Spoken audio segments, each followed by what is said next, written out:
광활한 우주 속에서 내가 살고 있는 지구는 점에 불과한데, 그리고 내가 태어나서 살고 있는 지역은 너무나 자그마한 도시인데 이곳에서 살고 있는 것이 무슨 가치가 있을까?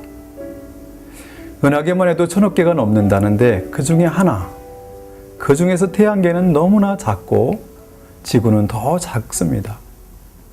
그리고 영원이란 시간 속에서 70년이란 세월은 찰나와 같습니다. 이곳에서 내가 유명해진들, 그리고 이름을 떨친들 무슨 가치가 있을까 하는 것이었습니다. 대학을 졸업할 때까지 이 문제를 저는 해결하지 못하였습니다. 그러던 어느 날 창세기 1장을 펴서 읽게 되었습니다. 오랫동안 많이 말씀을 들었고 설교를 들었지만 그날 창세기 1장 1절은 저에게 새롭게 다가왔습니다. 태초에 하나님이 천지를 창조하시니라. 학교에서 그저 모든 것이 우연히 생겼다고 배웠습니다. 나도 우연히 생겼고 오줌알물이 우연히 생겼다고 그랬는데 성경에서는 하나님이라는 분이 태초에 천지를 만드셨다는 것입니다. 무엇이 우연히 생기는 거고 우연히 존재하는 거하고 어떤 분이 목적이 있어서 만든 것은 가치가 다릅니다.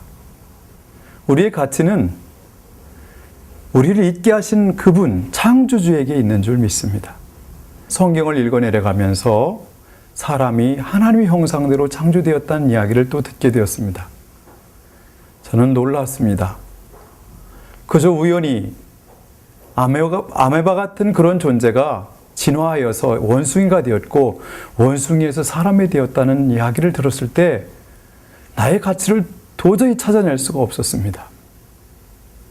그런데 하나님께서 그 창조주의 형상대로 나를 지었다는 그 말을 듣고 너무나 놀랐습니다. 그렇게 혼돈스러웠던 인생이 대로가 열리는 것처럼 뻥 뚫리는 것을 경험했습니다.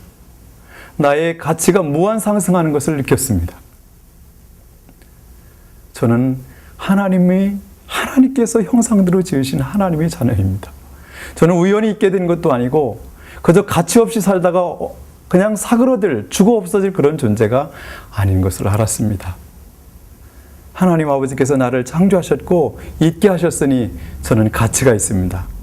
그분의 목적이 있으니 저는 가치가 있는 것입니다. 이제 하나님께 찬양하며 경배하며 그분이 원하시는 대로 살다가 가면 되는 것입니다. 그런데 거기에 성경에 보니 또 하나님이 우리를 만드시고 나서 보시기에 심히 좋았다라고 감탄하시는 것까지 보았습니다. 그렇게 가치 없어 보였던 내가 창조주 하나님이 보시기에 심히 좋았다 할 만큼 놀라운 하나님의 자녀임을 안 것입니다. 저는 그때부터 인생이 달라지기 시작했습니다. 공부할 이유를 찾았고 열정적으로 살아야 할 이유를 찾았던 것입니다. 그렇게 작고 초라한 지구이지만 하나님의 형상을 닮은 아들들이 사는 지구는 우주의 중심이 되는 것을 마음으로 느낄 수 있었습니다. 저는 작고 초라한 존재이지만 하나님의 형상을 닮은 존재이니 세상에서 가장 가치 있는 존재임을 알게 되었습니다. 혹시 저처럼 힘들고 어렵고 인생의 길을 찾지 못해서 고통스러워 하신 분이 있다면 하나님께서 오늘 하신 이 말씀을 들으십시오. 하나님이 하나님의 형상대로 우리를 지으셨습니다. 우리는 위대한 하나님의 자녀인 것입니다.